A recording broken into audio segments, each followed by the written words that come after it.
Friends हमारा question है let A be A square matrix of order 3 such that determinant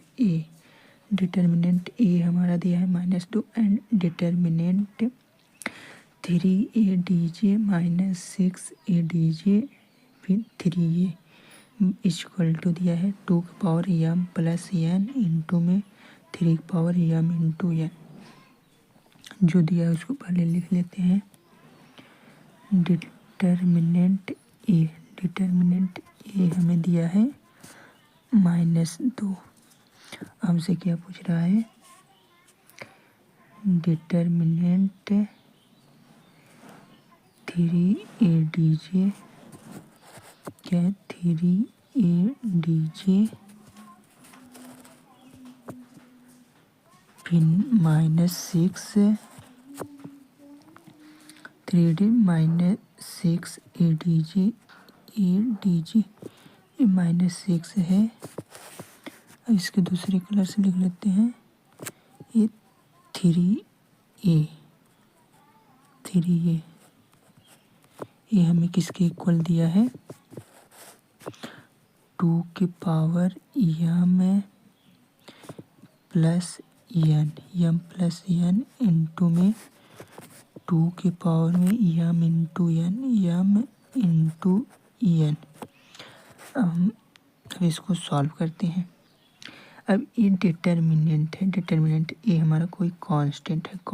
जब determinant से बाहर आएगा तो पावर लेके आता है। पावर मतलब ऑर्डर लेके आएगा। ऑर्डर 3 है तो यहाँ पर 3 की पावर 3 हो गया and determinant a dj -6a dj into 3a बच गया डिटर्मिनेंट के अंदर।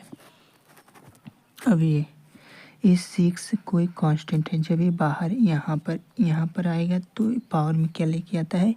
n-1 n जो कि हमारा ऑर्डर है। तो मतलब 6 की पावर में 2 यहाँ पर आएगा। 6 की पावर 2 -6 की पावर 2 तो ये 6 ही हो जाएगा। 6 की पावर 2 हो जाएगा।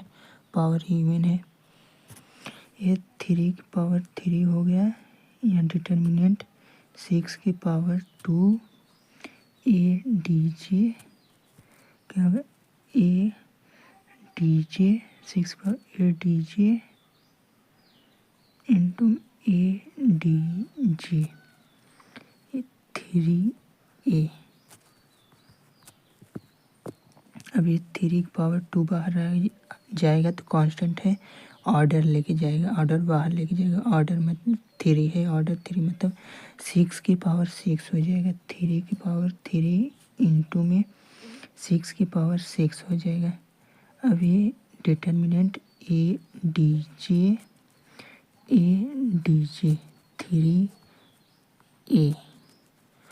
3a हो गया। ये डिटर्मिनेंट हो गया। अब इसको हम क्या लिख सकते हैं? तो एक कोई मैट्रिक्स है तो इसको क्या लिख सकते हैं?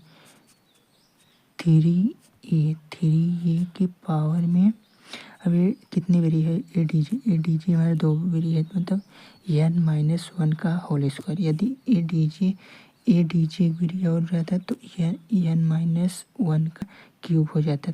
ए डी जी 3 वेरी होता तब 1 2 3 वेरी होता तो क्यूब हो जाता। यहाँ पे 2 वेरी है तो n-1 का स्क्वायर हो जाएगा। n ऑर्डर होता है। ऑर्डर मतलब 3 है। यहाँ से 3 -1 2 का स्क्वायर 4 हो गया।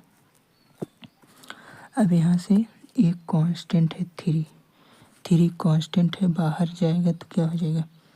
बाहर जाएगा तो ए मैट्रिक्स में ए डिटर्मिनेंट से बाहर निकलेगा तो 3 की पावर 3 जाएगा और ऊपर 4 भी है तो मतलब 3 की पावर 12 हो गया। ये 3 की पावर 12 हो गया और डिटर्मिनेंट ए की पावर 4। अब डिटर्मिनेंट ए हमारा कितना है? डिटर्मिनेंट ए हमारा -2 है। -2 की पावर 4 हो जाएगा तो 2 की पावर 4 हो जाएगा तो ए हमारा कितना आ गया? 2 की पावर 4 हो गया। अब इसको अरेंज करते हैं। 3 की पावर 3 इंटू 6 की पावर 6 3 की पावर 3 इंटू 6 की पावर 6 इंटू 3 की पावर 12, 2 की पावर 4, 3 की पावर 12 इंटू 2 की पावर 4। ये किसके इक्वल दिया है? ये किसके इक्वल दिया है? 2 की पावर m प्लस 1, 2 की पावर m प्लस 1 इंटू 3 की पावर m इंटू n। अब इसको हम क्या लिख सकते हैं? 3 इंटू 2 की पावर में 6, ये दो में ब्रेक कर देते हैं। ये 3 की पावर 6 हो गया, ये 2 की पावर 6 हो गया, इंटू में 3 की पावर 12, इंटू में 2 की पावर 4 हो गया, इंटू में ये 3 की पावर 3, तो एट इट इज है ये फाइनली क्या हो गया? 3 की पावर में कितना हो गया? 3 6 12, 6 3 9 12 21 हो गया।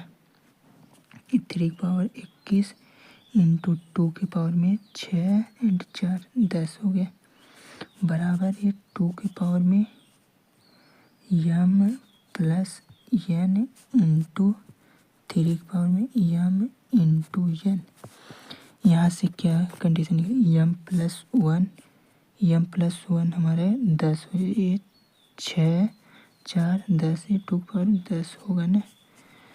तो ये यहाँ से m प्लस n बराबर 10 आ गया, इंटू m इंटू n 21 आ गया। तो यहाँ से m इंटू n बराबर 21 आ गया।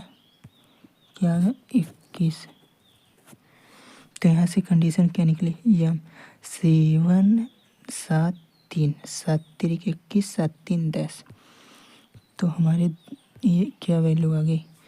7 एंड 3। अब यहाँ से जो बड़ा है, यहाँ कहा था m ग्रेटर देन n, तो मतलब यहाँ से m की वैल्यू m बराबर 7 आ गया, n बराबर 3 आ गया। और हमसे क्या पूछ रहा था? 2m से 4m plus 2n, 4m plus 2n। यहाँ वैल्यू डालने पर क्या हो जाएगा? 7 चौक 28 प्लस 3 दूनी 6, ये हमारा 34 आ गया। इसकी वैल्यू कितनी आ गई? 34। इसकी वैल्यू कितनी आ गई? 34। Thank you, best of luck.